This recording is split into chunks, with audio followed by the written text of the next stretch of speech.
Chapter 1. Down the Rabbit Hole. Alice was beginning to get very tired of sitting by her sister on the bank and of having nothing to do. Once or twice she had peeped into the book her sister was reading, but it had no pictures or conversations in it. And what is the use of a book, thought Alice, without pictures or conversations?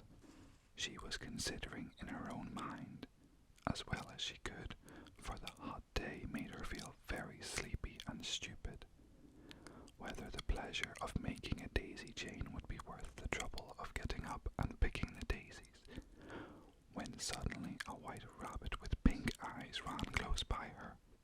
There was nothing so very remarkable in that, nor did Alice think it so very much out of the way to hear the rabbit say to itself, oh dear, I shall be late." When she thought it over afterwards, it occurred to her that she ought to have wondered at this, but at the time it all seemed quite natural. But when the rabbit actually took a watch out of his waistcoat pocket and looked at it, and then hurried on, Alice started to her feet, for it flashed across her mind that she had never before seen a rabbit with either a waistcoat pocket or a watch to take out of it. And burning with curiosity, she ran across the field after it, and fortunately was just in time to see it pop down a large rabbit hole under the hedge.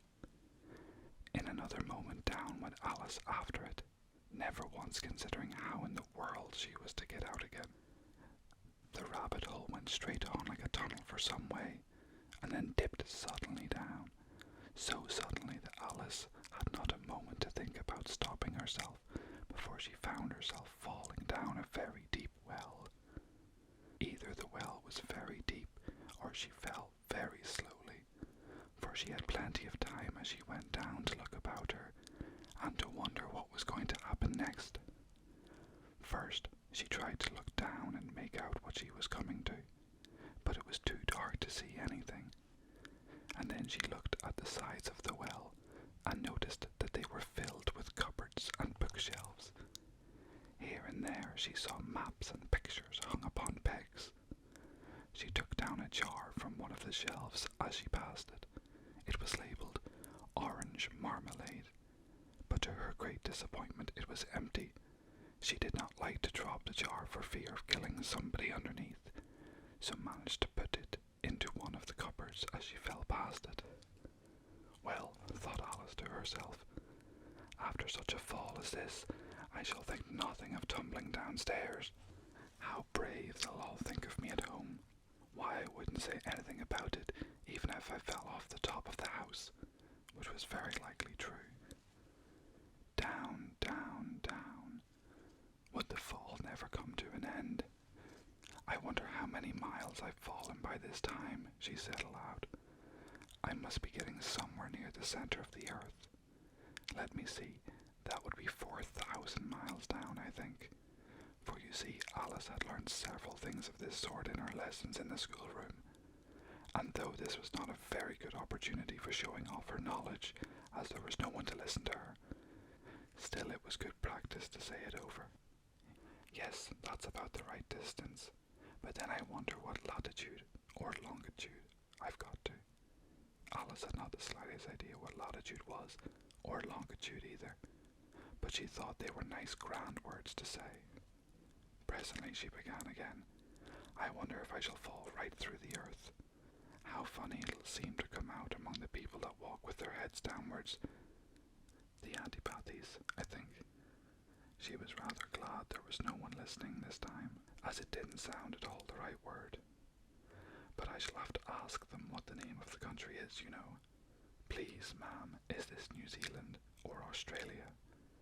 And she tried to curtsy as she spoke. Fancy curtsying as you're falling through the air. Do you think you could manage it? And what an ignorant little girl she'll think me for asking. No, it'll never do to ask. Perhaps I shall see it written up somewhere. Down, down, down. There was nothing else to do, so Alice soon began talking again. Dinah'll miss me very much tonight, I should think. Dinah was the cat. I hope they'll remember her saucer of milk at tea time. Dinah, my dear, I wish you were down here with me. There are no mice in the air, I'm afraid, but you might catch a bat, and that's very like a mouse, you know. But do cats eat bats, I wonder? And here Alice began to get rather sleepy, and went on saying to herself in a dreamy sort of way, do cats eat bats? Do cats eat bats? And sometimes, do bats eat cats? For you see, as she couldn't answer either question, it didn't much matter which way she put it. She felt that she was dozing off and had just begun to dream that she was walking hand in hand with Dina, and saying to her very earnestly, now Dina, tell me the truth, did you ever eat a bat? When suddenly, thump, thump, down she came upon a heap of sticks and dry leaves, and the fall was over. Alice was not a bit hurt, and she jumped on to her feet in a moment. She looked up, but it was all dark overhead. Before her was another long passage, and the White Rabbit was still in sight, hurrying down it. There was not a moment to be lost.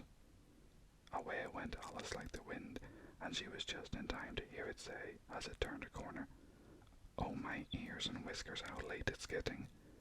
She was close behind it when she turned the corner, but the rabbit was no longer to be seen. She found herself in a long, low hall, which was lit up by a row of lamps hanging from the roof. There were doors all around the hall, but they were all locked.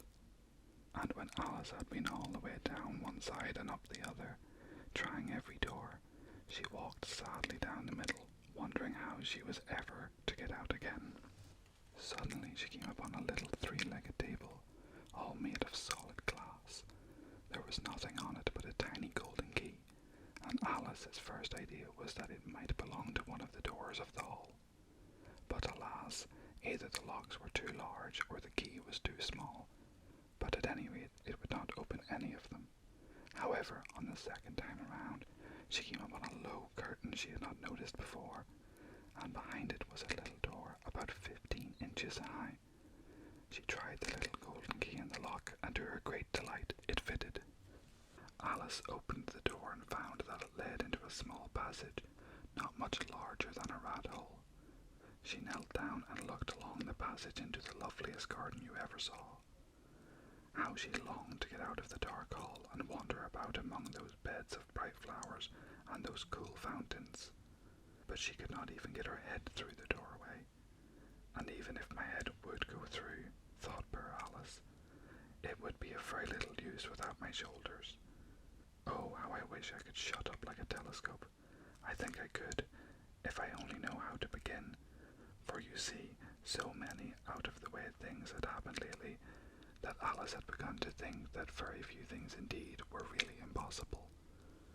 There seemed to be no use in waiting by the little door, so she went back to the table, half hoping she might find another key on it, or at any rate a book of rules for shutting people up like telescopes.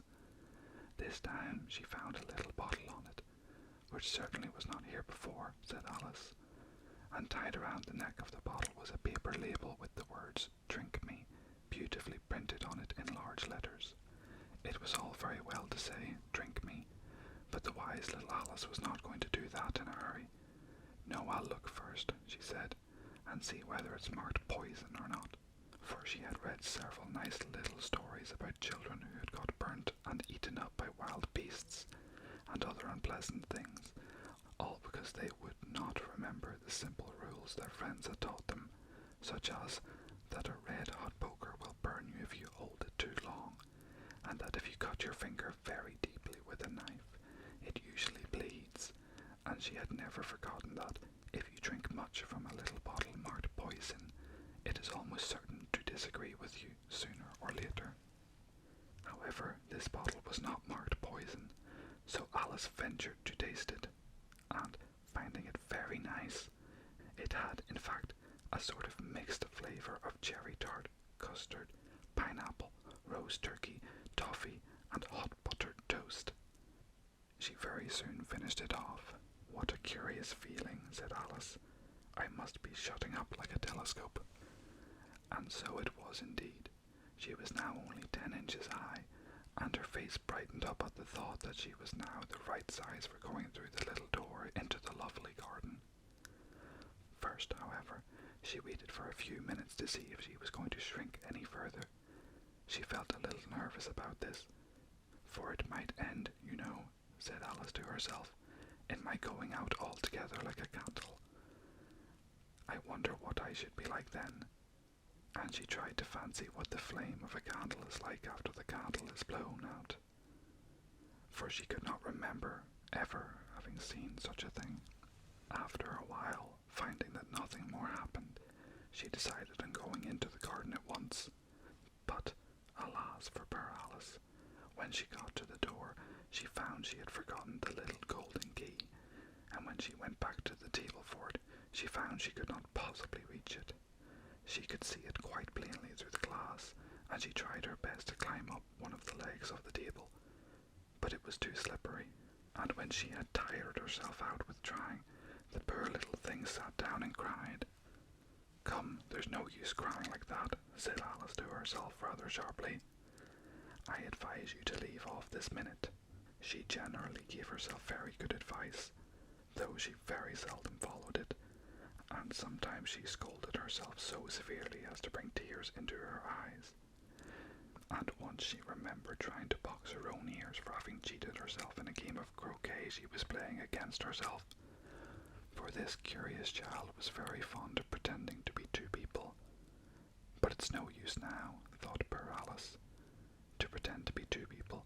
Why, there's hardly enough of me left to make one respectable person. Soon her eye fell on a little glass box that was lying under the table. She opened it, and found in it a very small cake on which the words "Eat me" were beautifully marked in currants.